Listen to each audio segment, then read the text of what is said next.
Hello and welcome back to Monday Night Football NFL DFS Slate Breakdown. Now we got a doubleheader tonight, but before we get into the game, come join us at LINESTAR. $39.99 per month gets you access to all we do, the props, the DFS. You get it all for one low price. We also have a free trial if you've never tried us out before. 7 days for free. Come take a peek. You can go to the website. You can go to the Android or iOS app stores, download us there, and get the free trial. Again, it is for people who have never tried us out before. Now, let's dive into it. We're going to start with the position by position breakdown. Before we get to that, we will do a game overview, though. So we got the Bucs at the Lions, 53.5 total, and Tampa 6-point underdogs in this one. So we got their injury reports now. Let's go over those a little bit, as it is a little bit interesting. So Kirby Joseph, safety, out. Avonte Maddox, DB, out. Terrion Arnold, cornerback, out. And then we have some DTs in DJ Reader, Aleem McNeil, both questionable, and Taylor Decker, tackle, is questionable. That would be a big one for that O-line. And then we have Khalif Raymond was not listed on the report on Thursday and Friday, and then no practice on Saturday, but isn't on the injury report. So I would guess he's playing, and Zach Cunningham is good to go. On the Tampa Bay side, Godwin's out. Luke Haggard's out. Bucky Irving's out. Josh Williams is out. Teddy Bridgewater is questionable. Levante David is questionable. And then Emeka Ibuka is questionable. Mike Evans is good to go. He's going to be playing tonight, or unless he had a setback yesterday, he's going to be out there. So that's kind of how it breaks down there. And let's get over to the slate itself now. Actually, sorry, before that, I forgot to get to the Seahawks side. On the Seahawks and Houston Texans, we got a game total 41.5. Houston is +3. Injury report wise, this one is not as big of a deal. Houston is without Christian Kirk. Jalen Reed is questionable. Elijah Huzzy is out, and Danico Autry is also out. And then on the Seattle side, we got, wrong one. Seattle side, Derek Hall is out. Julian Love, questionable. Josh Jones is questionable. And Devin Witherspoon is questionable. Now let's dig into the slate position by position. Starting with quarterback, we got Baker Mayfield. Look, we already went over the injuries to the Detroit team, and the whole back end of their defense is hurt, and Baker has just been absolutely cooking. He's also finally getting a weapon back in Mike Evans. I think he has huge upside in this spot, and I definitely want some exposure to Mayfield. He's in a spot where, look, over the last 4, Detroit Lions, 26th versus quarterback. Over the last 9, they are 29th in pass yards, 28th in pass touchdowns, 23rd in pass attempts. It's a great spot for Baker, and we know how good Baker is, so I definitely am interested in him. On the other side, we got Jared Goff. Once again, he is the favorite, 53.5. He's at home in a dome where he is significantly better, and he's versus this Tampa team that is 26th in pass yards over the last 9. Then we look at their stats on the season, they're 25th. Over the last 4, they're 27th. It's a great spot for Goff, and I'm absolutely interested in going that way. Night Owl, hello. Thank you for joining us. And Josh, I appreciate you always showing up and always commenting. Goes a very long way to help our small team. So Jared Goff also in a great spot, and we've seen Goff have these huge blow up games where, you know, it's 50 to 30, and he's throwing for 5+ touchdowns or 4+ touchdowns. And this definitely could be one of those spots where he's scoring a lot and, asked to score a lot. One thing with this Bucs D is they are a bit of a pass funnel. They're very good and very stout versus the run. So it might be hard for the Lions to really get rolling that way. And it could just go to Jared Goff slinging it. So very into the Goff and do some more like onslaught stacks there where going Goff +3 and then Evans coming back, whatnot. Oh, Night Owl, I wish you the best in your fight, man. That's scary. Hit it with all you got. I can't wait for you to be back healthy and come to us. The thinking about you, man. Get after it and beat this. All right, next we got Sam Darnold, 5,300, 11% owned. And look, this Darnold versus Stroud game is just totally different. Yes, Gil, never give up.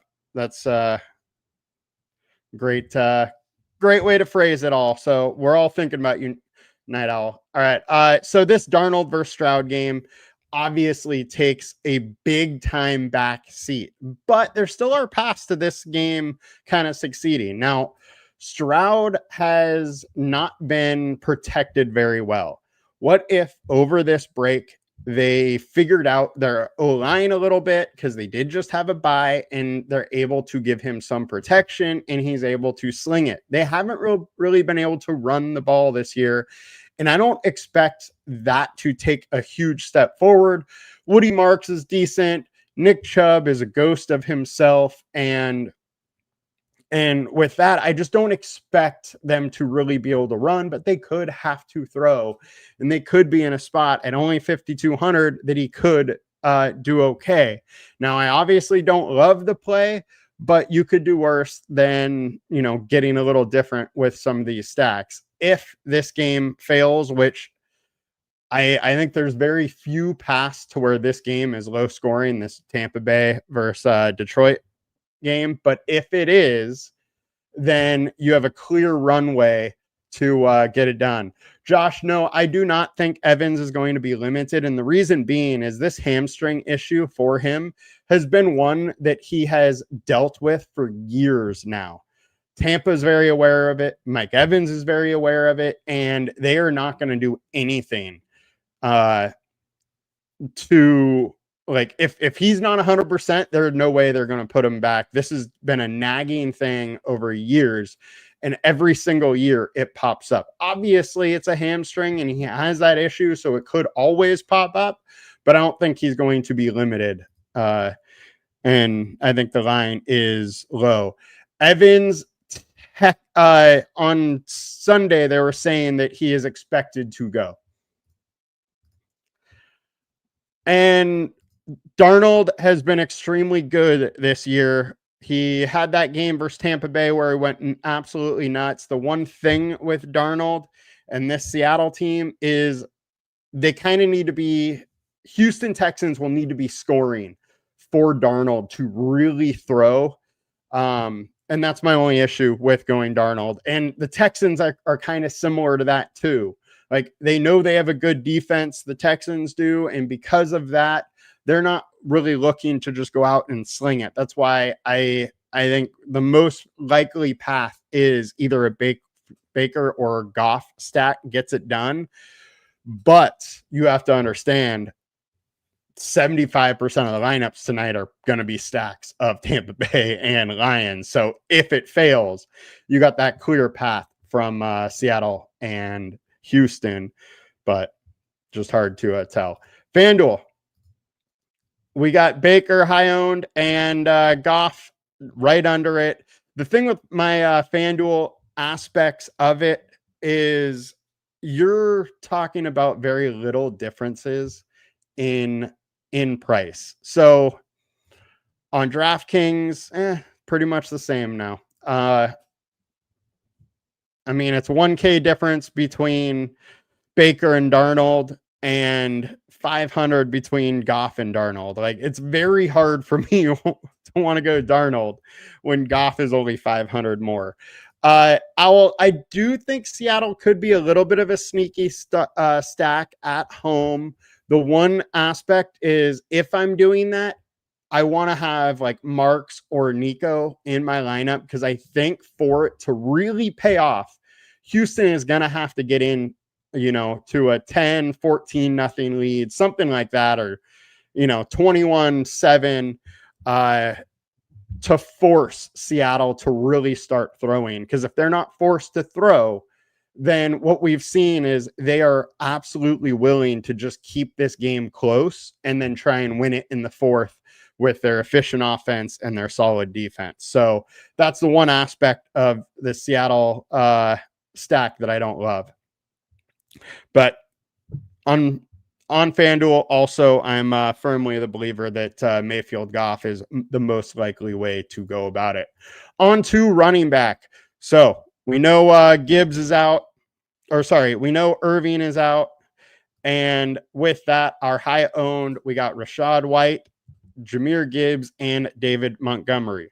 White is in a very interesting spot for the reason being that, one, it's a 4.5-star alert score, but two, the Seahawks the Lions got beat up a little bit through the air. 5.8 receptions per game, 36 yards per game. That's receiving yards, and 0.5 touchdowns. They've been very tough versus rushers, but pass catching running backs have done okay. And with that, I have some interest in White, but I think the most likely outcome here is that, he's going to drive his points through the receiving game. Therefore, I think Mayfield and White might get you slightly different and still give you that upside. Also, obviously, Evans and the rest of the pass catchers.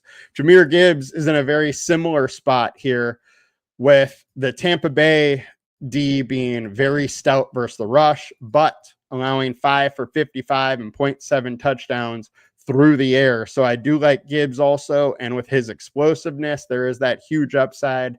You could do worse than going with Jahmyr Gibbs. On to, I think David Montgomery is in a very tough spot. Both Walker and Charbonnet, I think, are incredibly tough spots. This Houston line has been very good, 77 yards per game. They are allowing 1 touchdown per game, though, and that is the path for Walker or Sharps to get it done. They say, there's a DPI and it's on the one, and one of them just bangs it in. I think that's kind of their path to being optimal tonight. Then I'm very interested in Woody Marks. I've said it in prop shows, last week for this weekend. I said it in today's prop show. We've seen this rookie bump where off the bye, the rookies get more playing time. He's already around 40 to 50% of the snaps. There is, I would say, a decent likelihood that it's either a full split, 50-50, or Marks gets a tiny share higher. And I think in this situation versus the Seattle line that has been extremely good and not allowing much rushing, that Marks just makes more sense. Another aspect is Houston has struggled to protect Stroud, and Marks is the much better pass protecting back. That could just get him on the field more. And Seattle's been giving it up in the receiving game to running back, 7 receptions for 57 yards. So I think Woody Marks is going way overlooked right now, and his ownership is way low for the upside and the role he could be playing. The only other kind of backup I wanted to throw out there would be Sean Tucker at 4,400. He is only playing, 30-ish% of the snaps, 25% of the snaps, but he is solid at running the football. Now, this is a very tough matchup for rushing, but as we've seen these 2-game slates, it's, a backup running back or a second tight end that gets a touchdown that kind of changes the slate for you. And so I think that is a way you could go. Running back on FanDuel, Gibbs and White are the Montgomery and Sharps are the two high-owned. I would be getting different on both of them personally. I don't like the outlook of either of them. Sharps at least has been playing more snaps than Walker, but he's just been incredibly inefficient. Now, he could get it done through the air. I just don't think it's likely. Yeah, Mixon, we have no idea what his outlook is. The GM actually came out and maybe last week said that he's making progress, but we had no timetable, no real information to go off. It's a rough one for sure. It's really not a bad way to go because these Lions and Bucs pieces are so expensive that getting cheap at quarterback and then, hammering the position players and running backs from that Bucs Lions game could be a very interesting construction. You got correlation, you got it all.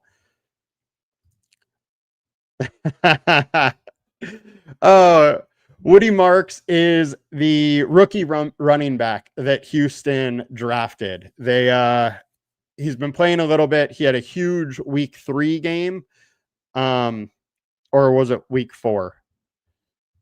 Yeah, week 4 versus Tennessee. 17 for 69, 4 for 50, and 2 tutties. So let's get over to wide receiver now. So Jameson Williams coming at the highest owned on DraftKings. He's only $5K. On DraftKings, I would say that is just criminally underpriced. I love the upside. And the way Tampa Bay plays defense, they'll bring blitzes. They'll try to cause a lot of different problems. And with that, we get one-on-one opportunities for Detroit. And Williamson can win on that. He can have giant games. And the upside is too big to forget about at 5K. I don't care that he's high owned. But if he gets too high owned, there's also a big downside with him. So definitely watch that ownership as the day goes on. Amon-Ra obviously is a great receiver.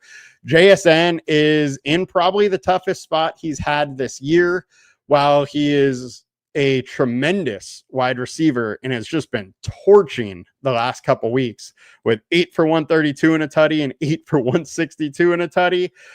This is a tough test for him. So I'm not automatically just playing JSN this one, but he has been absolutely amazing this year. Tez Johnson, if Emeka is out, Tez Johnson probably plays a lot of snaps and he's cheap. He's a guy that can get open deep, and so there's definitely reasons to want to go there. Nico Collins, he is a beast. We don't really need to go into that one, and I know people have concerns with Mike Evans, but I firmly believe this team would not have him out there if they did not think he was absolutely healthy.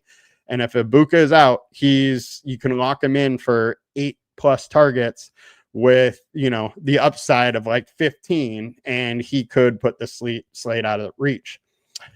I, for one, have been off the Cooper Kupp bandwagon the entire season, and I'm going to stay on it. Jaden Higgins, I do think there is the chance of that rookie bump for him. 4.5-star alert score, highly drafted wide receiver. He's been getting a little bit more involved, and if he gets some, more snaps, he could definitely do it. And then Torrey Horton, I think, is extremely interesting.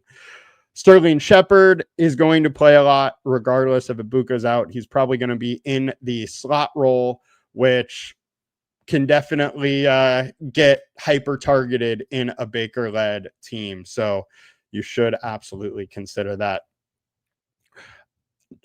Raymond keeps getting banged up really early in the game and then barely playing. That has happened the last 2 games. So not totally sure what's going on with him there with that injury, but it is something to watch. And then he also has some personal issues going on. Missed Saturday's practice. Not sure if he's playing. It is interesting because if he is out, then Tesla is going to be out there a lot more. And Tesla is not getting targeted a ton, but when he does, it's been a spectacular big play. So he does carry some interest. Getting on over to tight end, we got Laporta, Otten, and Bardner as the 3 highest owned, all around 30 to 40%. Laporta, clearly the better option here. I think Cade Otten, while we have been on him the last couple weeks, with guys coming back, I'm probably getting off of him a little bit. Before everybody got hurt, he was pretty much a no-show in this lineup, and I would expect that's kind of where it goes back. He's playing a ton, running some routes, but just not getting those targets. And then you need to shout out Dalton Schultz here. 3.5-star alert score, but Seattle has just struggled versus tight end for years now. They're allowing 57 yards a game, 0.5 touchdowns, 24th is opponent rank over the last over this season. So Schultz definitely carries some interest, especially if you want to go with Stroud. And then I said backup running back, tight end 2 has some values in these games. At 2,500, Brock Wright could get a touchdown. And that's the whole reason you're using him. I mean, he's not likely to break 30 yards, but at 2,500, if he gets a touchdown and 2 targets, he's probably optimal. So I don't mind going that route, getting different, and throwing him on a golf stack. Then defensive-wise, Texans and Seahawks are the most likely way to go. With that being said, the Lions and Bucs are going to have way more throwing. With that comes more sack opportunities, more, pick 6 opportunities, all that. You don't get many scoop and scores off the fumbles. You usually get the defensive touchdown either from special teams or from a pick 6. And you're more likely to get special teams plays, sacks, and interceptions in this Lions-Bucs game. And that is the whole pitch to use one of those defenses, is you get more opportunity, but also way more likely that either of these teams are going to put up 30 than Seahawks-Texans. Seahawks-Texans, clearly the kind of higher median projection, but ceiling-wise, you could get different for sure.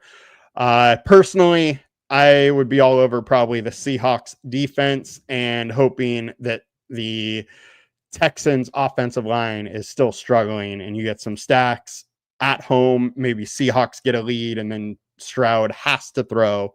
Then it could get ugly. So that's going to do it for us today, guys. Hope you guys have a great afternoon. And I'm going to try and be back later this afternoon with our first NBA prop show of the year. So let's get after it. Andrew, I don't mind that AJ Barner anytime tutty. Definitely could happen. He's been a beast lately. It's just been on low volume. So that's the only issue with him is, 3 targets, 7 versus Tampa, but the game was 35-38, 3-1, 3-2, just low volume for targets there, but he's a tight end. You can always use tight ends in the red zone. Now, come join us at LINESTAR. Free 7-day trial if you've never tried us out before, or it's $39.99 per month. See you guys later. Hope you guys have a good one. Please like, comment, subscribe, do all that good stuff, and I'll talk to y'all later. Peace.